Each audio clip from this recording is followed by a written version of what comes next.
It feels like every time I boot up YouTube or check gaming news these days, it's just another depressing story about some massive AAA studio pushing out another live service dumpster fire, complete with battle pass and microtransactions. Like, dude, the bar is so low right now that Satan is using it as a limbo stick. But every once in a while, a game comes out that actually makes me excited to be gaming again. A game that somehow manages to defy all of the greedy industry standards that companies like Ubisoft and Sony have been trying to shove down our throats. And yeah, we kinda know how that ended, or rather, how it's going to inevitably end, because yeah, that line looks like it's going down. So as you can see, I'm very excited about Crimson Desert, and I can't wait to play it when I have the storage space for it. This game just launched, and honestly, I'm still trying to wrap my head around the fact that a game like this actually exists in 2026. I mean, this is coming from Pearl Abyss, the same developers who made Black Desert Online, which is basically an MMO that monetizes everything down to the underwear your character wears. So naturally, everyone was expecting Crimson Desert to be more of the same, a live service trap designed to milk your wallet dry with cosmetic cash shops and experience boosters.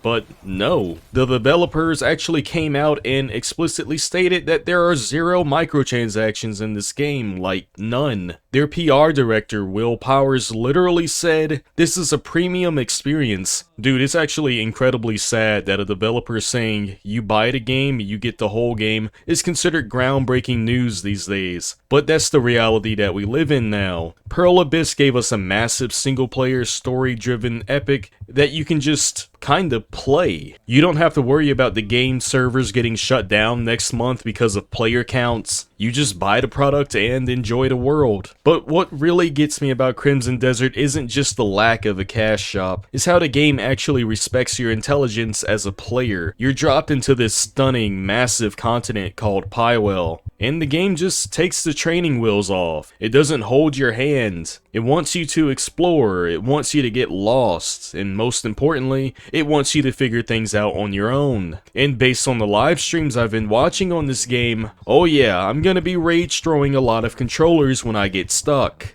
And this is something that a lot of modern AAA gaming has completely forgotten how to do.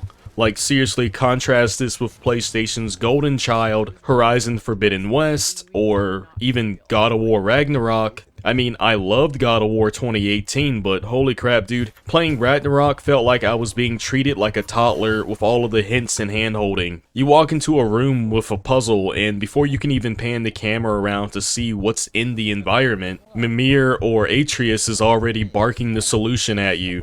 They're like the guys that'll spoil the end of a scene in a movie as you're currently watching it. Like, dude, give me 5 seconds to figure it out. Like, if you're just gonna tell me exactly how to solve the puzzle the second I walk into the room, why did you even put the puzzle in the game to begin with? It just completely ruins any sense of accomplishment at all. It doesn't make you feel like the God of War, it makes you feel like you're on a guided museum tour. Now granted, I freaking can't stand puzzles, okay? Like, remove all of the puzzles in all of gaming and I'll be pretty good. If I want a puzzle, I'll just go to Walmart's toys section, but even I can understand how valuable it is to give players that level of freedom and immersion. Modern day developers are terrified that a player might get stuck for 2 minutes and close the game. So much so that they decided to actually strip away any actual problem solving from the player. They think we're stupid. Okay, well, I'm stupid, but they think you're stupid too. They generally don't respect your intelligence. They design these incredibly detailed, beautiful worlds, but then ruin them by backseat gaming you through the entire experience.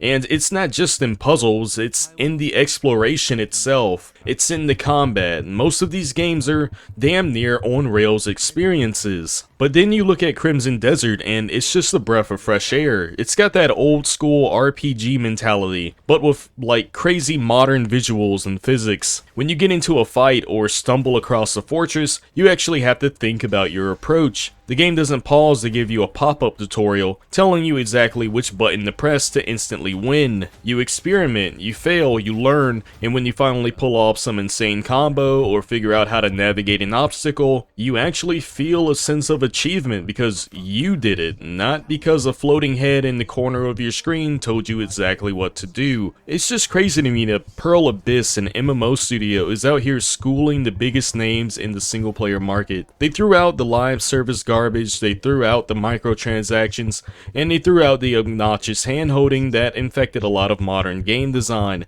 This is the kind of game that we need to be supporting out here.